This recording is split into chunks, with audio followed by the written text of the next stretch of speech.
The term sundown town refers to communities in the United States that historically practice a form of racial segregation by systematically excluding non-whites from residing within their town after dark. These communities had rules, both written and unwritten, to keep non-white people, especially African Americans, out of their town limits. These towns existed mainly through the 1800s through the early 1900s, but they weren't just a Southern problem. They spread all across the entire country. Within these towns, you might find signs that state, "Don't let the sun go down on you here," warning non-white people to leave before nightfall. If they didn't, they faced threats of violence and even the possibility of being lynched. Local officials, business owners, and residents in these towns worked together to keep the communities almost entirely white. Sometimes there were actual laws that said African Americans or other minorities couldn't buy or rent homes within the area. Even when there weren't laws, white residents would often use threats of violence to enforce this racial divide. Real estate agents helped by refusing to sell or rent homes to non-white people into specific neighborhoods, a practice known as redlining. Banks also joined in by denying home loans and insurance to minorities trying to live in those areas. Police officers would enforce these rules. They would arrest or scare away any non-white resident who stayed after sundown. As it got dark, you would see more police patrols to make sure that no black person was within the city limits. But sundown towns weren't just patrolled by police. The entire community played a role in keeping the town mostly white. Anyone who tried to stand up to these rules would face economic reprisals that were as simple as being shunned by your neighbors or possibly even losing your job. In other words, everyone in these towns worked together to make sure that these rules were followed, making it very hard for anyone to change them. Welcome back to Breakdown Friday. Joseph Ward, Patrick Irvin, Professor Carl Tone Jones. So we are here breaking down these sundown towns. Why did sundown towns exist? What was the benefit from sundown towns? Like the structure of sundown towns. What was the outcome of sundown towns? Why did white people go to the lengths and the extremes that they went to make sure that they could keep black people either out of their towns exclusively or out of their towns after dark? And ultimately, why were black people even trying to be in these towns? Now, we do know across the board, can't just make that blanket statement, because in some areas that black people may have lived in, the necessities that they needed were in these areas. So they may have had, but a lot of times, especially, we wagging our fingers at the ones who were following the white people in these areas where they were not wanted. But ultimately, just getting into these sundown towns. Do sundown towns still exist in 2024? I know I found some information and we're going to get into that. But of course, we want to start with the history of the sundown towns, how they started, why they started, and when they started, and bring it up to today. Do sundown towns still exist? So of course, we got to lay the foundation and get the history right. So we're going to go to the professor. So we all jump in the classroom, put your thinking caps on. But before we do that, make sure you visit fetlifestation.com. Immediately following this, fetlifestation.com, so you can check out all of the information that Professor Carl Tone Jones has in office hours with Professor Carl Tone Jones. Everybody say they want to meet the professor, go to his office hours, fetlifestation.com. Make sure you check out thepax.org, the greatest website, the greatest informative website when it comes to black information, black literature, just links to black resources. Of course, the code of conduct by PAX. So that's thepax.org. And last but not least, make sure you visit my website at www.ontheshoulders1.com, where you can support On the Shoulders of Giants across the board. And all of the links to support us, to learn more about us, is in the description. So PC, man. Yes, sir. Inform us, man. Give us a little history of these sundown towns, why they started, when they started, where they started, just the history behind these sundown towns. Jeez. Okay. I'll try. As much as you know. Well, I mean, I studied it a while ago. So I know you did. The last time I talked about it at length was, it's a while ago. But basically, sundown towns were towns that were formed after slavery, after the Civil War, where white folk wanted white-only counties, white-only states, white-only cities, white-only towns. and they were able to construct those towns in places where, you know, where they felt as though where it's like part of the new expansion of America. And so they were commissioned, well, not commissioned, they took it upon themselves to go establish these townships in different parts of the country. And in this country, as it was stated in the video we saw prior or previously, the creation of these towns were not just in the South, in the Midwest and the North. You have sundown towns all over. We have a sundown town right outside of Philadelphia called Levittown. And the whole concept of Levittown was designed, I believe his name was Charles Levitt. I'm not sure if that's his whole name, if his name. So as usual in comments, y'all can correct me. But he decided that he wanted to create suburban townships that were free of blacks. Too many blacks were migrating north from the South. And so they wanted to create all white enclaves. So if you go to any state, and there's several states in the East Coast where you have a Levittown, that town was created primarily to establish the white-only townships and districts. And in those towns, as they said, black people were allowed to work in those towns, but they weren't allowed to live in those towns, and they weren't allowed to be in those towns, to drive through those towns at night. In fact, we had a man who created the Green Book.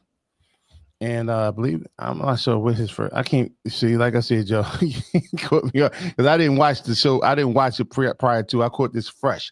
I did it right. Caught it fresh. So one of the things that the Green Book was actually developed as a safe travel guide for black people. And actually, in the scene you were seeing, that was off was it Lovecraft Country? Yes. That was actually what they were doing. They were actually mapping out the Green Book in that particular area at that particular time. And right before that scene, what led to them being caught up in that situation with the sheriff was they was at a diner, and either a diner or a gas station. I think it was a diner. And somebody in the diner called the lynch mob to come see them.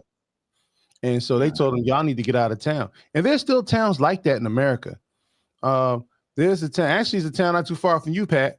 A lot of people were talking about, which is a sundown town in North Carolina, which was one of the ones that was affected by the hurricanes that passed this past season. And they got a population of like less than 10% black in that area. And but there's also sundown town. I can't remember the name, up top, some mountaintop or something like that.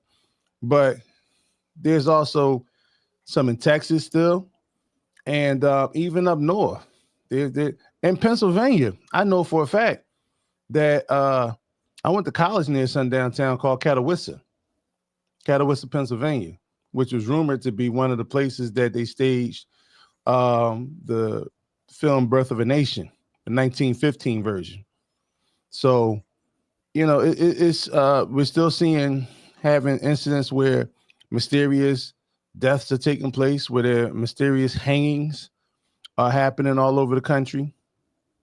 And even it was rumored that Trayvon Martin, what got Trayvon Martin caught up was that Sanford, Florida, was actually a sundown town, and that's why George Zimmerman felt empowered and emboldened enough to approach him for walking around at night in his town. So, I mean, I'm not surprised by that by Sanford. I mean, so I'm a honest Floridian, right? And what I mean by that is I know my state. I'm not the person who looks at Florida through the lens of the big cities. I look at Florida as a whole. I live in Tallahassee, Florida, which is South Georgia. So around this area is rumored to be a number of sundown towns going south, especially if we go south towards the Gulf. There's rumored to be a number of sundown towns, and I'm gonna get into it later. But I have a pulled up a couple websites to have a couple list of sundown towns. And I was looking at this one website as you were talking. They have this map of different sundown towns throughout the United States. And there are a lot of sundown towns like in the north. Like, and you know, because most people, like you're saying, most people would probably think that the sundown towns would mostly be in the south. But looking at this map, it seems like the majority is in like this Illinois area. Like the majority of them are in like Indiana, Illinois area, Ohio, Illinois area. Like it's not like in the deep south. Most of the sundown towns not like in the deep south. They're in like the Midwest. Yeah, the northern Midwest. And let me just be clear about this.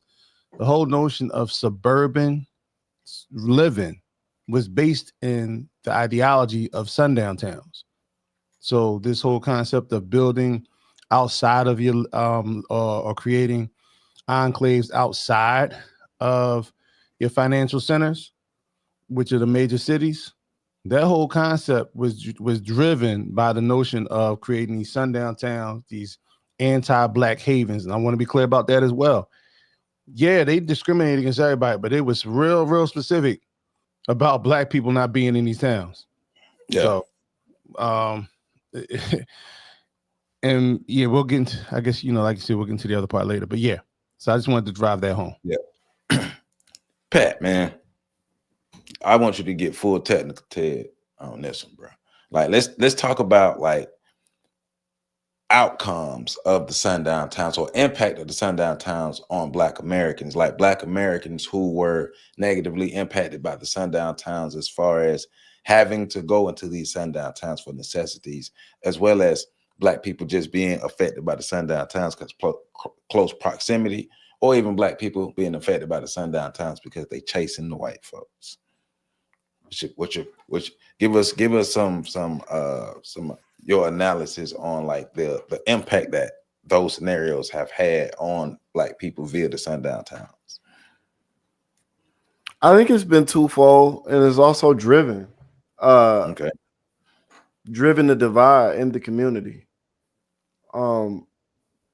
Because you know, like with most things, you have those that move towards and those that move against or away from, right? And so with a certain segment of the Black population, the creation of a sundown town creates this space where they want even more so to have access to this thing because they're told that they can't, or they're told that they shouldn't. So then you have this idea of overcoming. And we see this being celebrated regularly when Black people talk about overcoming adversity.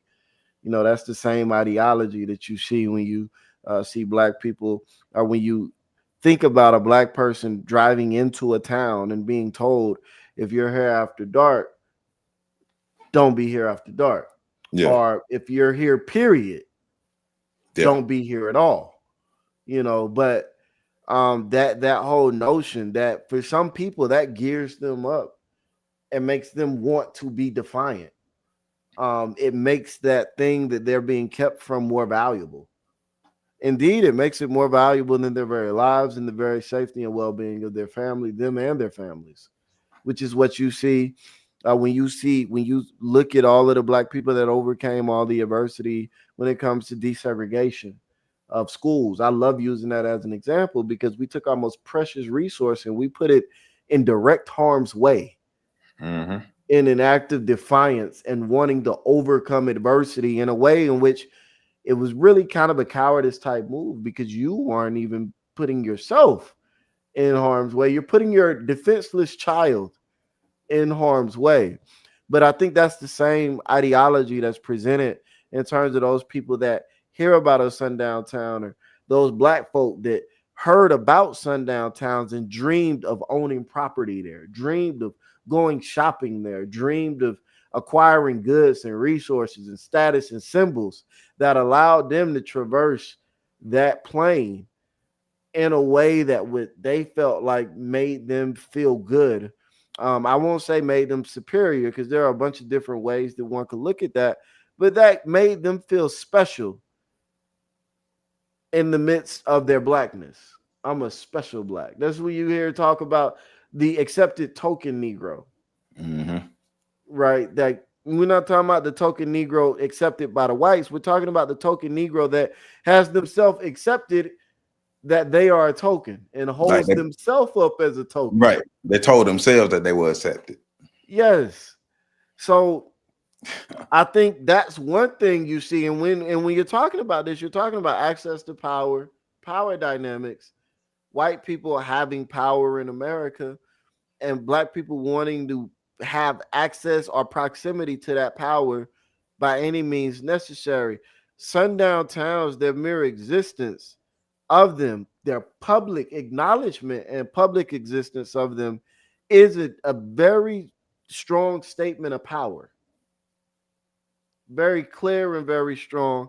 And so that narrative also comes into play when you think about group dynamics in all groups wanting to be affiliated with the power group. Well, the power group in this case has the ability to say, if you live here, your life is forfeit. Mm-hmm. And so you are going to have those people that are going to want to say, I want to be one of the special Negroes that can walk over there and can send my kids to school there and shop there and get a job there, blah, blah, blah. But then you also have this other aspect of the community that shuns that. Now, this is the aspect of the community that has largely been vilified, not only by white America, but by black America too. That aspect of the community that it says, cool, you don't want me over there? I don't want to be over there. I'm good with that. Yeah. And when I say that community has been vilified, I don't mean that it's been directly set at war against, which it has, but that's not what I'm talking about right now. What I'm talking about is akin to Martin Luther King and Malcolm X. Malcolm X was vilified by omission of his historic status and impact. You know, we're just not going to talk about him. We're going to pretend like he doesn't exist. And when we do talk about him, we're going to compare him to this other figure. And we're going to compare their messages, not their methodologies, not their outcomes, not anything like that. We're going to compare their messages because we can make this message favorable and we can make this message not the favorable message. And so now anytime you think about this man, you're considered enlightened just by not having a negative opinion of him in certain circles, but you're not going to look at him favorably. So in that sense, you're vilifying in a very coded, very subversive type of way, where you've made this person not favorable, but you haven't cast a real live negative light on him that would have people being critical of you and why you did that. So I think we run into those spaces when we come in terms of the two groups, and that divide has served a very big purpose in terms of, we talked about this, I think it was last week when we were talking about the talented 10th. Mm-hmm. You look at the talented 10th and you say, well, the talented 10th wasn't intended to be what it was, but what it has become is a group of blacks that run towards sundown towns. And the rest of we say those people that are in, say, black nationalist or pro-black or pan-Africanist movements, those are the blacks that moved away from the sundown towns and was like, cool, if you want that, that's fine. We're gonna do what we do over here. And so to me, it's like you asked a real broad question. And there's just so many ways to go into it. But I think like what I delivered is just a simplified way of kind of thinking about the structure of the conversation. Because I do think in a very simplified and general way, what you do have in most situations is a group that moves towards and a group that moves away. Obviously, you have that group in the middle, but they're being pulled by those other two groups. And which way they choose to go is largely going to be determined by access to power. So in this case, the group that moves towards gets more access to power by virtue of them moving and closing their proximity to whiteness. So in large, you have masses of black people moving towards power. Right. And so in that situation, now you have the masses of the black people upset with white people for not letting them be near, upset with white people for setting certain things in place that make whiteness seem valuable to those black people who are willing to put themselves and their children in harm's way to have access to these things that white people said they couldn't have. And with that, I rest, and I'll let you move forward with how you wanted to move forward. But I asked both of you the specific questions I asked you, set the foundation, but also perspective, because there's a history behind the sundown towns, but there's also an outcome of the sundown towns, and there's an impact and an effect on Black America via the sundown towns. Now, one of the questions I asked at the beginning is, why do the sundown towns exist? You all have helped to answer that question. Probably don't even know what you did, but we're talking about power, right? We're talking about power because sundown towns, like PC said, sundown towns happened after the Civil War, after the Reconstruction period. So we all know what was happening to Black people after Reconstruction. The Jim Crow era came in. So the sundown towns were white people helping to reestablish their power and to stamp their power and to stomp out any semblance of Black power, any semblance of things that would challenge any type of white power or white supremacy that they would have. So if we can have these all white enclaves, we can build in these all white enclaves, but we can also oppress Black people who may have to come into these all white enclaves, but also any Black town that's near, we can terrorize them. We can be a threat to them because we've been able to be in these areas and building up our white power, but we're going to build up our white power. We're going to make sure we stomp out any semblance of Black power that they may have. And looking at where we are today and looking at the history that we have of the terrorism that Black people experienced after Reconstruction during Jim Crow, well, it all makes sense of why the sundown town has to exist. It's just another component, but it's also a home base for that white power. So yeah, and that's what I'm thinking. Yeah, go ahead. And I think, and the reason I chose to answer it the way I chose to answer it was,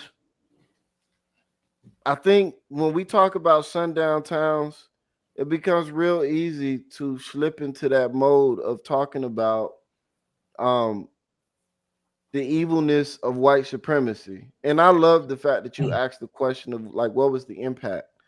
Because that is something that we have to consider, is not just white supremacy set aside. What's the impact of that force on Black culture and the Black psyche? And we can quantify easily if we're talking about the economics of the situation, if they're taking advantage of and solidifying their space in economic spaces where they're controlling resources, access to resources, transportation, and movement of resources. We can easily quantify that. The numbers are there. We know what that looks like, and we know that has had a tremendous impact on the solidification of the white economic base here in America. That same base that now has them owning 96, 97% of the wealth of America. But a much more nuanced argument that I think needs to be had now is the psychological and cultural impact of these sundown towns on Black America and how they continue to impact what we struggle with today. We were just talking about the Fisk trial, right? And the lack of outrage over that within the Black community. I think that that also plays a role, something that was influenced by the sundown towns. When you're talking about something PC talks about frequently, the fear of white rage. Yeah, silencing Black folk. Right. The ineptitude or the infantilizing of the Black community in the way in which we become babies ourselves. We're literally throwing temper tantrums as if we have no power. And that is because we believe we have no power. And that is because we've been shown we have no power. Because every time we try to express any mode of power, power shows up. And we're never really ready to deal with power when power shows up. That's one of the reasons why I asked the question, because we're also talking about the expansion of white power. Every time Black people build something, build something of significance to black people that white people see as a threat, whether it's a town, whether it's an invention or something like that. Something seems to happen. And then that forward movement that black people were having, that forward movement is no longer there. But if we're talking about in terms of the sundown towns, I'm just thinking about black townships that surrounded the sundown ships that were near. And we're talking about townships that don't exist no more. White sundown towns or white cities, they expanded. And a lot of these black towns got sucked up in it because they took their stuff. And white people still go and do that today. And I wanna say this real quick, because I think what you just said was interesting, right? Because something always does seem to happen whenever black folk build. And it's interesting that when we say it like that, a lot of black folk begin to immediately think about white violence. Right. But it's funny, you know, when you look at the collapse of a lot of the Black Wall Streets, we know that a lot of those things were destroyed from the inside. Not all of them, but quite a few of them were destroyed from the inside. Black intellectual capital choosing to leave. Black economic basis choosing to go and shop over here, and choosing to not spend their money in their community, choosing to not support their community. And so then I take it all the way back to what we were talking about, what I was mentioning early, which is the moving forward and the moving against. That those black folk that are going to move towards white people, because white people are the power base, those black people that want to overcome the adversity, they feel like it's their responsibility to civilize the white monster. Those are the same black people that when desegregation happened were the first ones to go over and try to start frequenting white businesses. They were the ones that were willing to put their kids into those schools. So they're the ones, when I talk about moving towards white supremacy, moving towards the sundown towns, that's that same group of people. And so then we got to look at it and say, this is the group of people we celebrate. Well, that's why I asked the question the way I asked as far as the impact of the sundown towns, and I asked you to be technical, Ted, because to dive into it, because there's an impact of it. There's an external impact that comes from the white supremacy, and then there's an internal impact from ourselves, where we sabotaging ourselves, trying to be in their towns, trying to be a part of what they got going on, because that white ice is cold, and we need that white ice, because black people ice, it's like it freeze, but it don't freeze. It's like Chick-fil-A ice versus like corner store ice. You know what I'm saying? So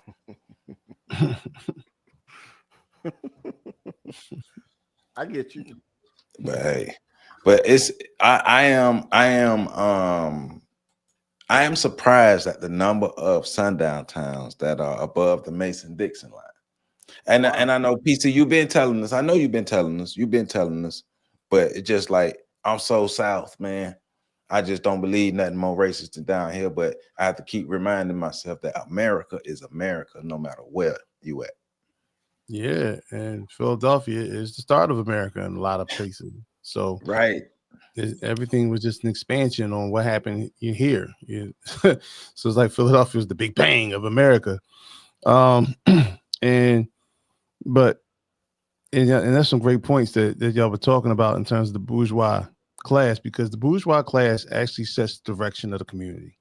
And that's what most communities, their wealth class dictates to the rest of the class, to the rest of the community, or the rest of the nation, the status quo. And for so many people in our wealth class, they've been trying to escape their blackness, that they consistently keep running into these white enclaves, whether it's in the professional ranks, whether it's in college, whether it's worrying about the what is it, the DBI? What is it called? DEI. DEI, sorry, the DEI benefits that allow you to work right next, that they believe allow you to work right next to white folk. Honestly, white women have stolen all those benefits, just like they did with affirmative action. But Yeah, no. That's something. But in regards to this kind of the mindset, and you think about white, okay, so let's go back to the white mindset. What makes them? What does that germinate? Like what permeates from that? And you just had a mass killing that just took place with a 15-year-old out in Wisconsin. 15-year-old white girl. Her name was Natalie Ruppenow. Okay. Oh, they finally released her name. Yeah, so it's 15-year-old, and she apparently wrote a manifesto, right, which really was a bunch of gibberish. All until you got to the point where she's talking about how she really hated the Negroes. She didn't say Negroes, of course, and so forth. And you take it back to the fact that she was wearing the same paraphernalia as the Columbine, you know. And this is an elementary school student, correct? Well, the school goes from I think it goes from 2nd grade to 12th grade. Okay.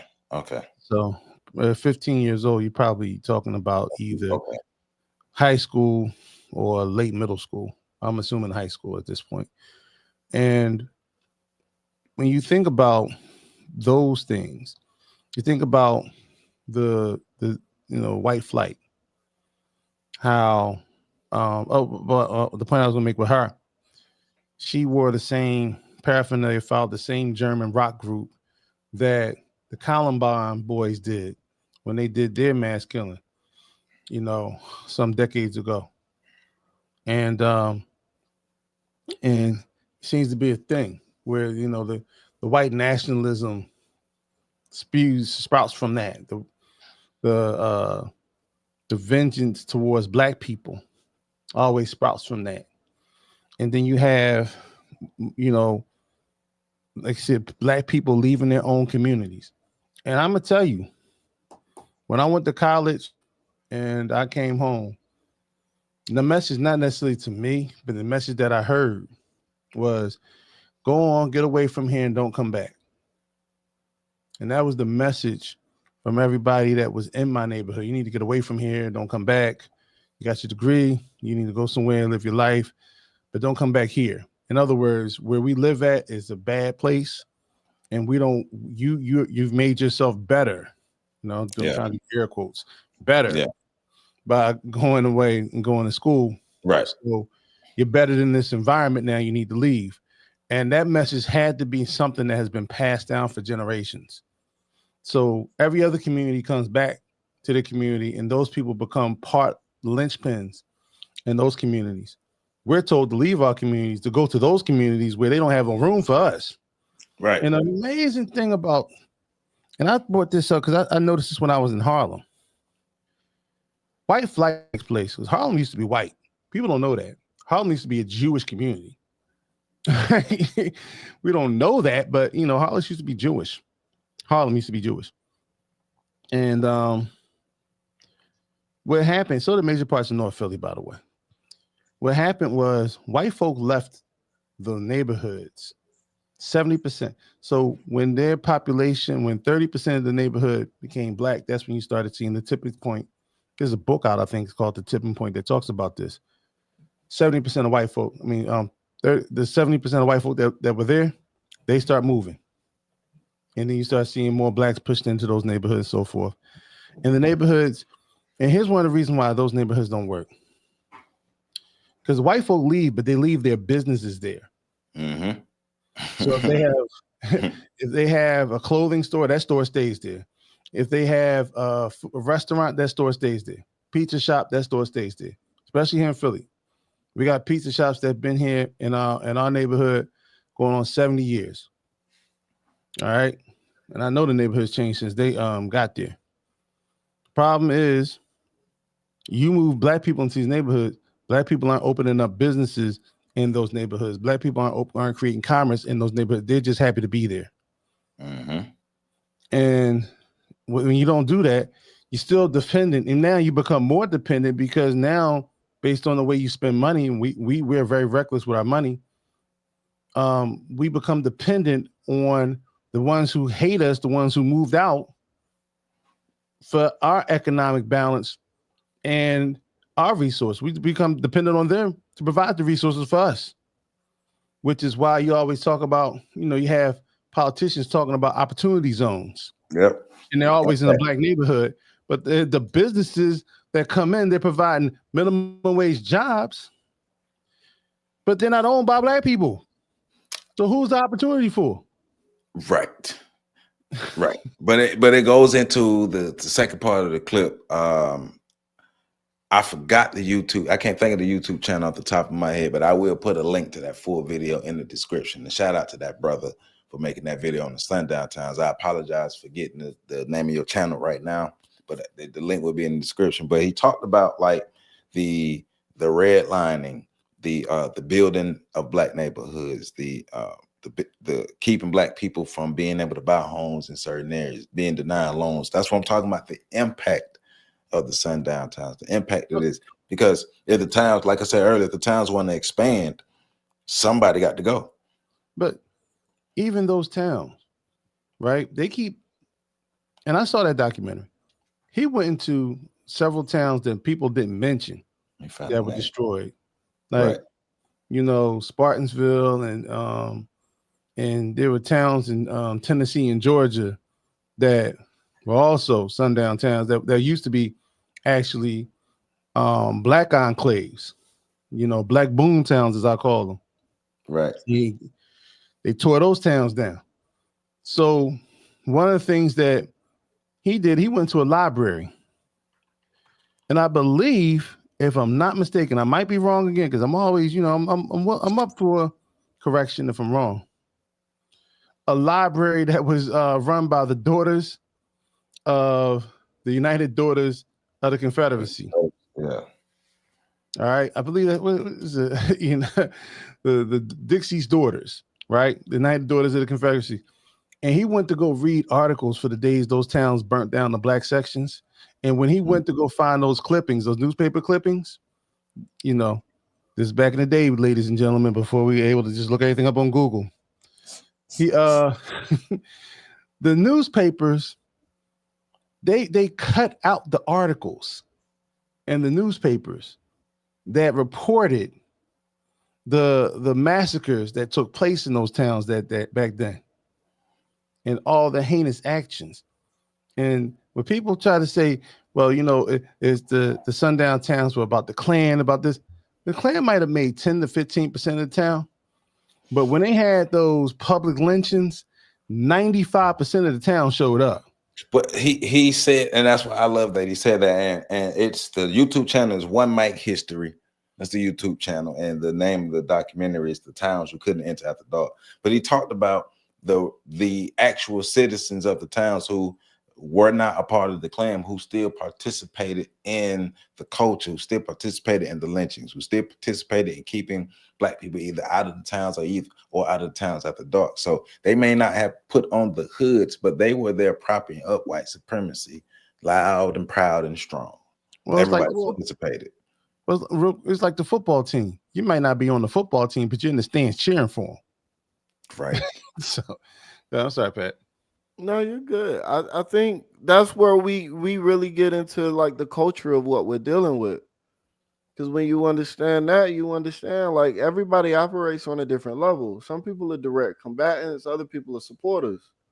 But that doesn't mean that one is more valuable or needed than the other. The thing with the sundown towns that interests me is not the ones that we know, it's the ones that we don't know, because the ones that we don't know have been a lot more effective at maintaining their status. If you can identify a place as a place, then that means that place might not be doing a good job at protecting this identity. Yeah. So how effective is a sundown town if everybody in the nation knows it's a sundown town? Because a part of the excitement of being a person in that particular group is the ability at times, regular intervals, to express power. So if I'm a member of a sundown town, but we'll never get the lynching, You know what I'm Right. saying? Like, like it loses some of its luster. It loses some of the excitement. And that excitement is what drives people there. It's like going to a NASCAR race. Nobody go to a race to watch them cars drive in the circle 500 times. They go to a race to see somebody wreck. Most people, I'm not going to say nobody. Some people do go for the skill of the drivers because there's a tremendous amount of skill involved. But the average person that's not a NASCAR fan is watching the race to see a wreck. So I think that's one of the things we got to keep in mind is just that cultural piece of what it means to support white supremacy and what it means to be in a group that loves to express and showcase power. Right. So, Mhm. But the building and the maintenance of sundown towns are also another example of systematic white supremacy as well.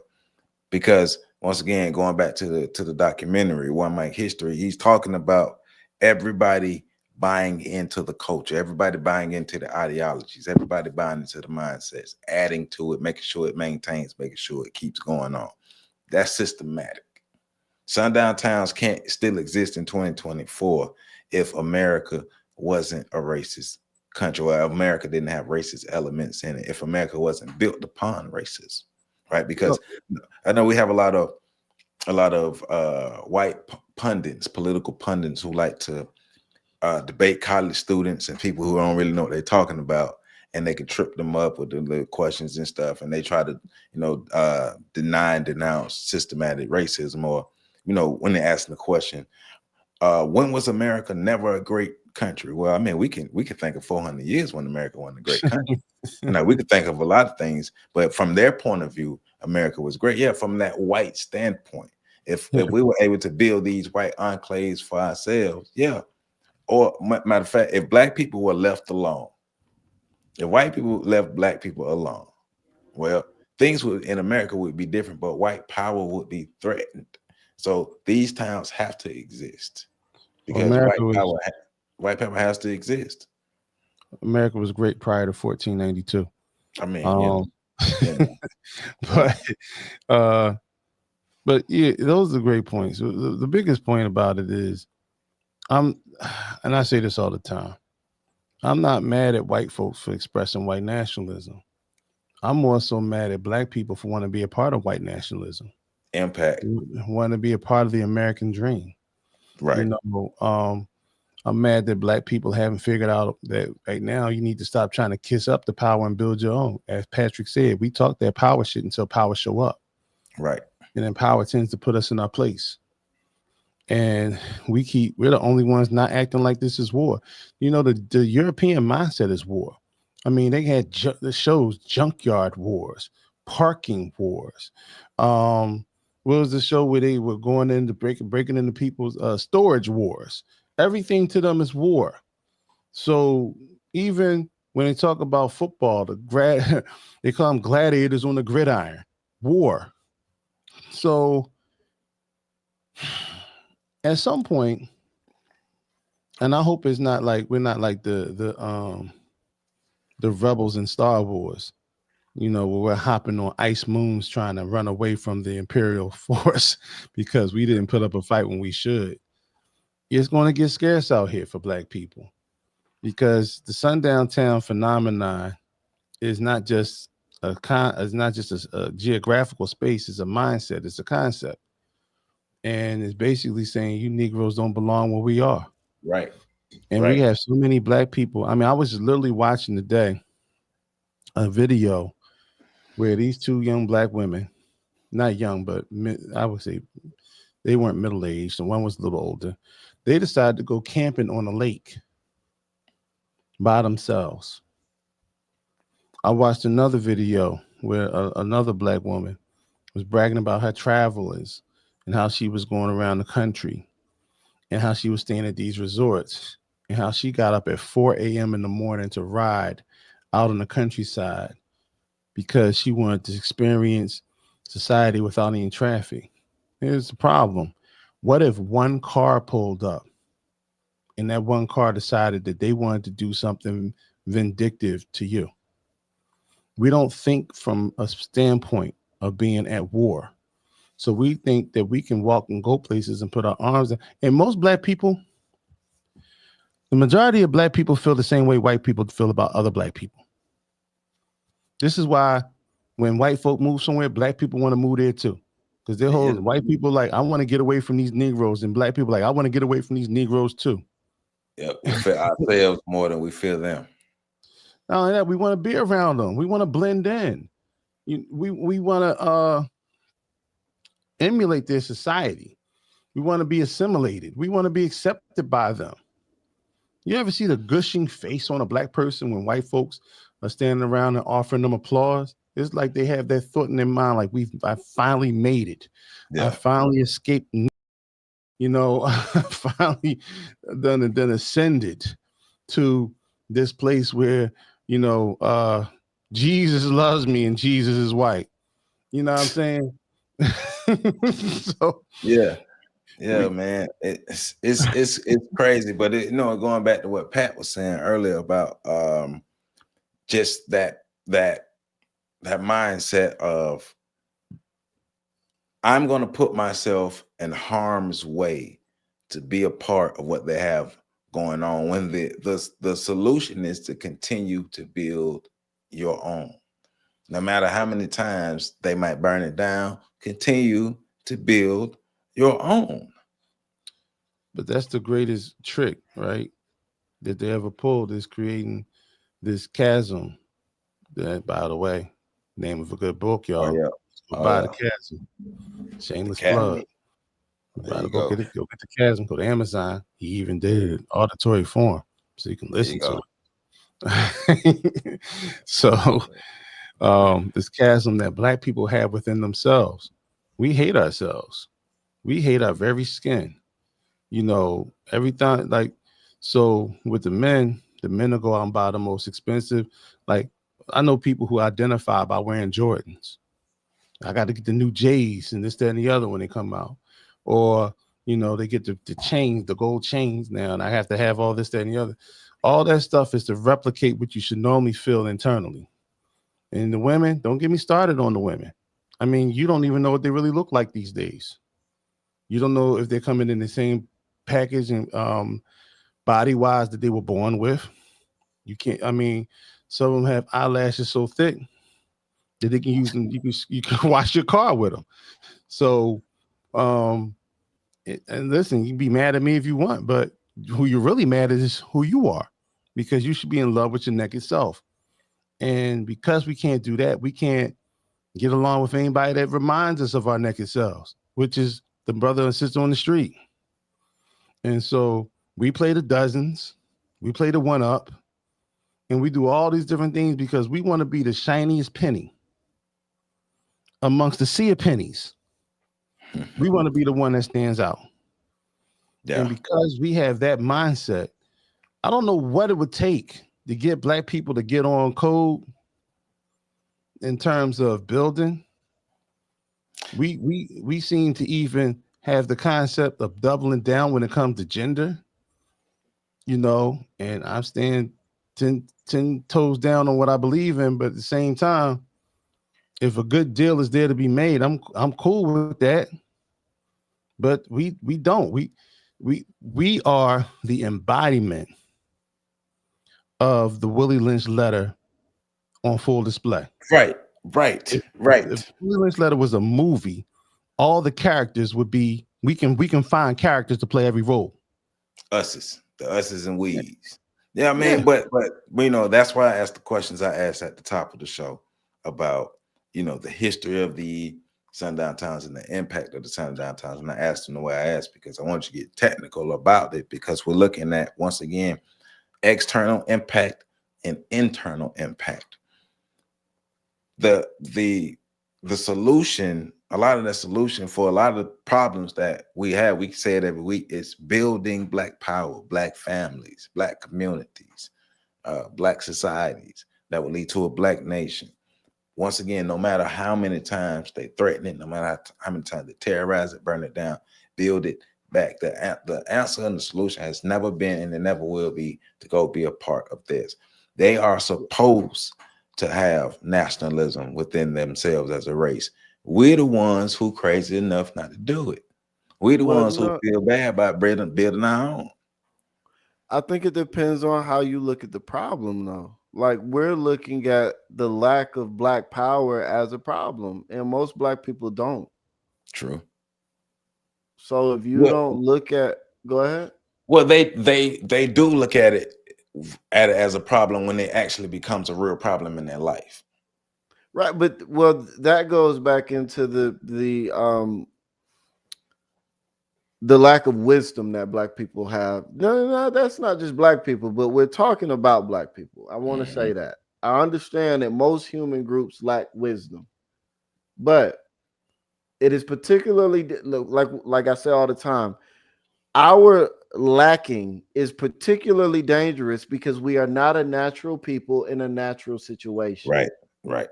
So when we lack something, it hits us especially hard. And our ability, this human nature we have to need to experience something before we believe it's real, or before we begin to start thinking about it, is really getting in the way, because now the experiences that we've had culturally are not fresh enough where they're spurring us to action. So what you're saying is, every 60 years, the black community as a whole needs to get pimp slapped by the white community. And it needs to happen the same way every time, because if it's different, we'll look at the difference and say, well, that's change. So let's just keep doing what we're doing because it's getting better. So it becomes this like interesting dynamic. The other, I don't believe there is an external impact of sundown towns in America in terms of what it did to white people. Right. Because I think sundown towns are just another manifestation of white superiority complex. I like the question in terms of like, what did it do to black people? But it didn't do anything to white people, because white people were already doing all of those things. They were empowered. Sundown towns showed up. They were empowered to build and expand the sundown towns. So, but as to PC's question of like, this is where I go back into being the negative Nancy, because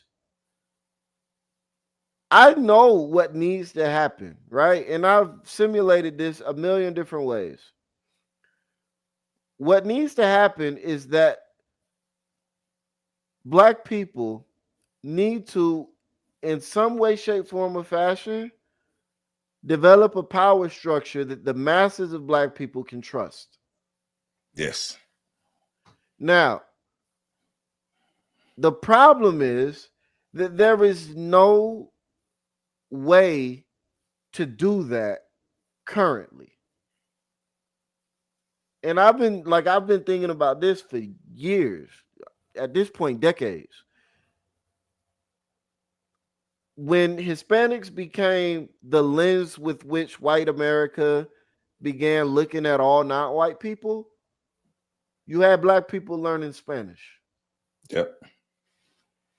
You had black people learning Spanish dances, listening to Spanish music, becoming Spanish. When the Asian culture was the model minorities, you had black people following all of it, right? Like, even now, with the emergence of K-pop as a dominant cultural force in America, which has black people really paying attention to South Korean culture, you're seeing more and more of the young people embracing anime, embracing K-pop, embracing those cultural lenses. So black people will follow whoever gives them the greatest access to power, the greatest proximity to it. Right. The problem is, you're never going to become powerful following powerful. But you will be cultured. You will be cultured in the realm of the power. Yeah.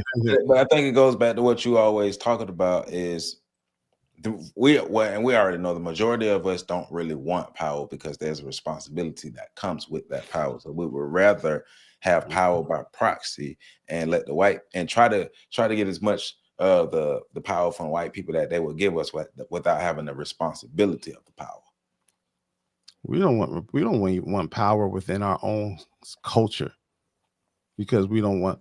The only reason we shoot for, like, only people identify black leaders, and I'm talking about in the black community, is because we need scapegoats for when it goes wrong. And like you said, Pat, to have the trust. I think we've had systems that were trustworthy, but I think the distrust that black people have amongst each other is so powerful that none of those things, short of a white stamp of approval, will, suffice. You look at movies like the Black Panther, right? And I'm not talking about the Panthers. I'm talking about the Black Panther, Wakanda Forever. You look at that movie, and you look at the way it ended, and it ended with a white superhero, like the least powerful person in all of Wakanda, shoots down the jets to save the white world, and that was considered a win. Children were jumping up in the theaters talking about Wakanda Forever and shit when that happened. And I witnessed that. That was sad. But that's our mindset. It has to be stamped with white approval because we still think white ice is colder, white water is wetter, and white power is stronger. Of course. Yeah. And go ahead. Yeah.